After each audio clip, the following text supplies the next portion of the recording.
The program on this tape is numbered A303/5, and it's part of the Open University course, The Problems of Philosophy.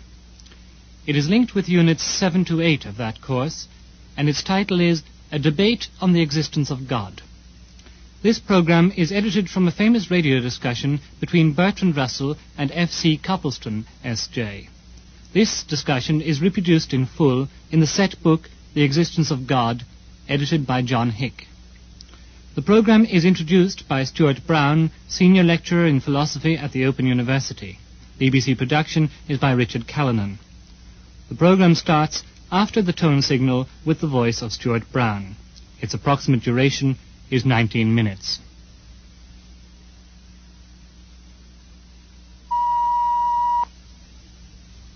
In 1948, the BBC broadcast a debate between Bertrand Russell and F.C. Copleston concerning the existence of God. Lord Russell, who died in 1970, will be remembered for many reasons, not least for his important contribution to the development of logic. Father Copleston is a Jesuit priest, now Principal of Heathrop College and Professor of the History of Philosophy in the University of London. Russell's position in the debate is that of an agnostic. Copleston's position is that of a believer who holds that the existence of God can be proved. We shall listen in a moment to an edited portion of this debate, that part in which Russell and Copleston discuss what is sometimes called the argument from contingency. This is a form of cosmological argument, and I expect you will notice several points of resemblance between the argument offered by Copleston and the cosmological argument of Richard Taylor discussed in the correspondence material. Like any form of cosmological argument, the argument from contingency begins with an empirical premise, one whose truth is known through experience. This premise is, of course, that there are contingent things. A contingent thing, according to Copleston, is one which does not contain within itself the reason for its existence. If we are to explain why a particular contingent thing exists, we must mention, in so doing, some other thing or things on which its existence depends. Those who accept the argument from contingency hold that we must, in the long run, have recourse to some non-contingent or necessary thing if we are to explain the existence of contingent things. Either the principle of sufficient reason is false, and there is in the end no sufficient explanation why contingent things exist, or else there is something having a property peculiar to God, namely, of containing within itself the reason for its existence. If we find it unacceptable that the existence of contingent things should in the end have no explanation, we must, it is argued, conclude that there is a God. We join the discussion at the point where Copleston states the argument from contingency in the form in which he himself favours it. Suppose that I give a brief statement and then we go on to discuss it. Well, for clarity's sake, I divide the argument into distinct stages. First of all, I should say, we know that there are at least some beings in the world which do not contain in themselves the reason for their existence. For example, I depend on my parents, and now on the air, on food, and so on. Now, secondly, the world is simply the real or imagined totality or aggregate of individual objects, none of which contain in themselves alone the reason of their existence. There isn't any world distinct from the objects which form it, any more than the human race is something apart from the members. Therefore, I should say, since objects or events exist, and since no object of experience contains within itself the reason of its existence, this reason, the totality of objects, must have a reason external to itself, and that reason must be an existent being. Well, this being is either itself the reason for its own existence, or it is not. If it is, well and good. If not, then we must proceed further. But if we proceed to infinity in that sense, then there's no explanation of existence at all. So, I should say, in order to explain existence, we must come to a being which contains within itself the reason for its own existence, that is to say, which cannot not exist. This raises a great many points, and it's not altogether easy to know where to begin. But I think that perhaps in answering your argument, the best point with which to begin is the question of a necessary being. The word necessary, I should maintain, can only be applied significantly to propositions, and in fact only to such as are analytic, that is to say, such as it is self-contradictory to deny. I could only admit a necessary being if there were a being whose existence it is self-contradictory to deny. I should like to know whether you would accept Leibniz's division of propositions into truths of reason and truths of fact, the former, the truths of reason, being necessary. I certainly should not subscribe to what seems to be Leibniz's idea of truths and reason and truths of fact, since it would appear that for him there are in the long run only analytic propositions. I don't want to uphold the whole philosophy of Leibniz. I have made use of his argument from contingent to necessary being, basing the argument on the principle of sufficient reason, simply because it seems to me a brief and clear formulation of what is, in my opinion, the fundamental metaphysical argument for God's existence. But, to my mind, a necessary proposition has got to be analytic. I don't see what else it can mean. And analytic propositions are always complex and logically somewhat late. Rational animals are animals is an analytic proposition. But a proposition such as this is an animal can never be analytic. Well, in fact, all the propositions that can be analytic are somewhat late in the build-up of propositions. Take the proposition, if there is a contingent being, then there is a necessary being. I consider that that proposition, hypothetically expressed, is a necessary proposition. If you are going to call every necessary proposition an analytic proposition, then in order to avoid a dispute in terminology, I will agree to call it analytic, though I don't consider it a tautological proposition. But the proposition is a necessary proposition only on the supposition that there is a contingent being. That there is a contingent being actually existing has to be discovered by experience. And the proposition that there is a contingent being is certainly not an analytic proposition. Though once you know, I should maintain, that there is a contingent being, it follows of necessity that there is a necessary being. The difficulty of this argument is that I don't admit the idea of a necessary being, and I don't admit that there is any particular meaning in calling other beings contingent. These phrases don't, for me, have a significance, except within a logic that I reject. A contingent being is a being which has not in itself the complete reason for its existence. That's what I mean by a contingent being. You know as well as I do that the existence of neither of us can be explained without reference to something or somebody outside us, our parents, for example. The necessary being, on the other hand, means a being that must and cannot not exist. You may say that there is no such being, but you will find it hard to convince me that you do not understand the terms I am using. If you do not understand them, then how can you be entitled to say that such a being does not exist, if that is what you do say? Well, I will say that what you have been saying brings us back, it seems to me, to the ontological argument that there is a being whose essence involves existence, so that his existence is analytic. That seems to me to be impossible. And it raises, of course, the question what one means by existence.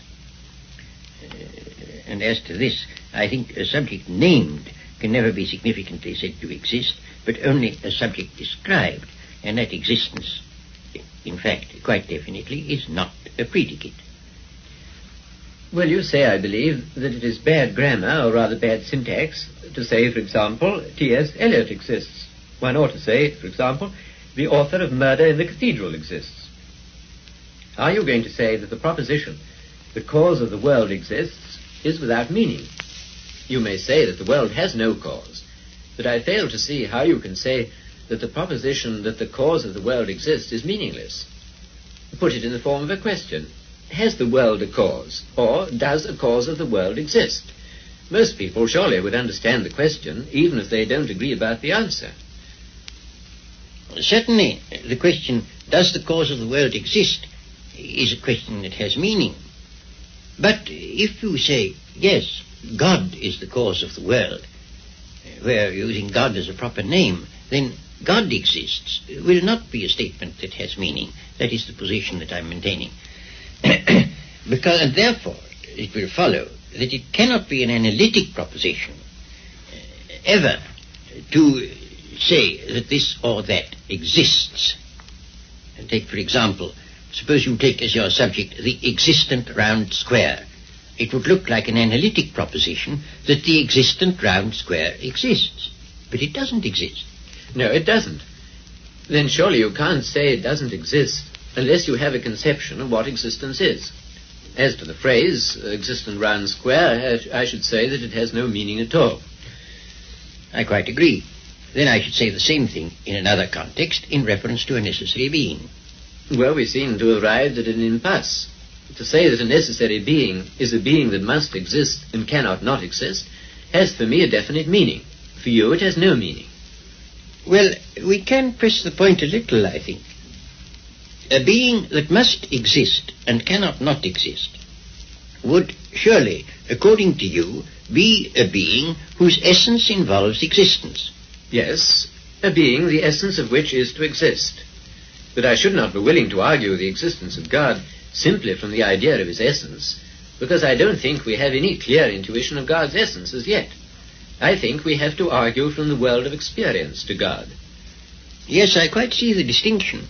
But at the same time, for a being with sufficient knowledge, it would be true to say, here is this being whose essence involves existence. Yes, certainly. If anybody saw God, he would see that God must exist. So that, there is a being whose essence involves existence, although we don't know that essence. We only know there is such a being. Yes. I should add, we don't know the essence a priori. It is only true a posteriori, through our experience of the world, that we come to a knowledge of the existence of that being. And then, one argues, the essence and existence must be identical. Because if God's essence and God's existence were not identical, then some sufficient reason for this existence would have to be found beyond God. So it all turns on this question of sufficient reason. And I must say, you haven't defined sufficient reason in a way that I can understand. What do you mean by sufficient reason? You don't mean cause? Not necessarily. Cause is a kind of sufficient reason. Only contingent being can have a cause. God is his own sufficient reason, but he is not cause of himself. By sufficient reason in the full sense, I mean an explanation adequate for the existence of some particular being. But when is an explanation adequate? Suppose I am about to make a flame with a match. You may say that the adequate explanation of that is that I rub it on the box.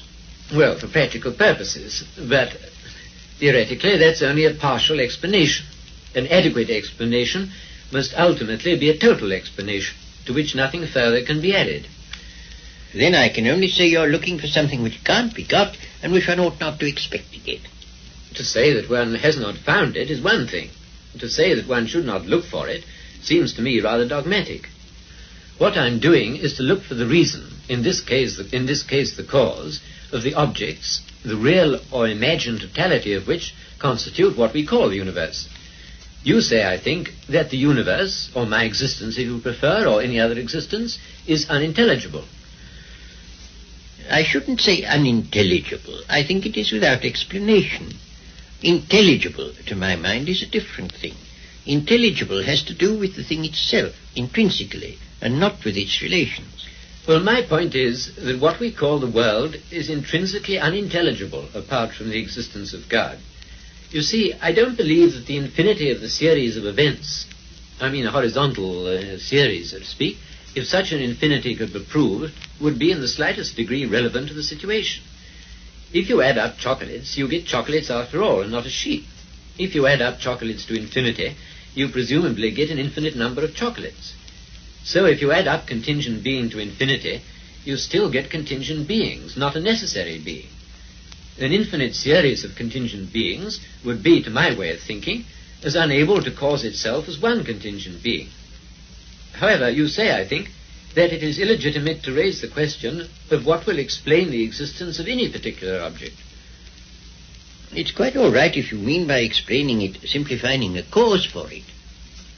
Well, why stop at one particular object? Why shouldn't one raise the question of the cause of the existence of all particular objects? Because I see no reason to think there is any. The whole concept of cause is one we derive from our observation of particular things. I see no reason whatsoever to suppose that the total has any cause whatsoever. I can illustrate what seems to me to be your fallacy. Every man who exists has a mother, and it seems to be your argument is, therefore the human race must have a mother. But obviously the human race hasn't a mother. That's a different logical sphere. Well, I can't really see a parity. If I was saying every object has a phenomenal cause, therefore the whole series has a phenomenal cause, there would be a parity. But I'm not saying that. I'm saying every object has a phenomenal cause, if you insist on the infinity of the series, but the series of phenomenal causes is an insufficient explanation of the series. Therefore the series has not a phenomenal cause, but a transcendent cause. Well, that's always assuming that not only every particular thing in the world, but the world as a whole, must have a cause. For that assumption I see no ground whatever. If you'll give me a ground, I'll listen to it.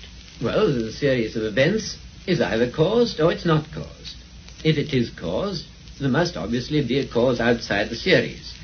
If it's not caused, then it's sufficient to itself. And if it's sufficient to itself, it is what I call necessary. But it can't be necessary, since each member is contingent, and we've agreed that the total is no reality apart from the members. Therefore it can't be necessary. And I should like to observe in passing that the statement that the world is simply there and is inexplicable can't be got out of logical analysis. I cannot see how science could be conducted on any other assumption than that of order and intelligibility in nature. The physicist presupposes, at least tacitly, that there is some sense in investigating nature and looking for the causes of events, just as the detective presupposes that there is some sense in looking for the cause of a murder.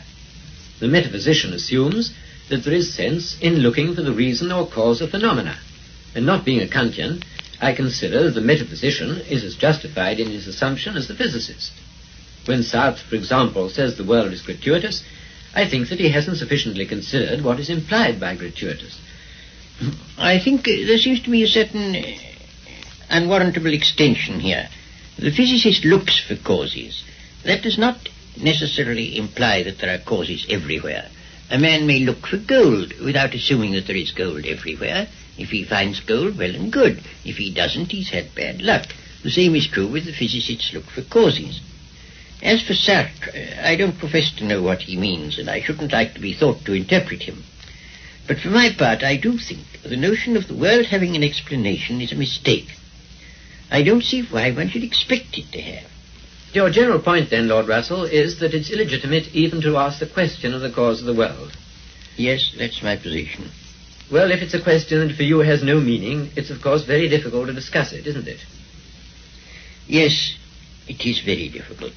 What do you say? Shall we pass on to some other issue? Let's. Well, perhaps I might say a word about religious theory.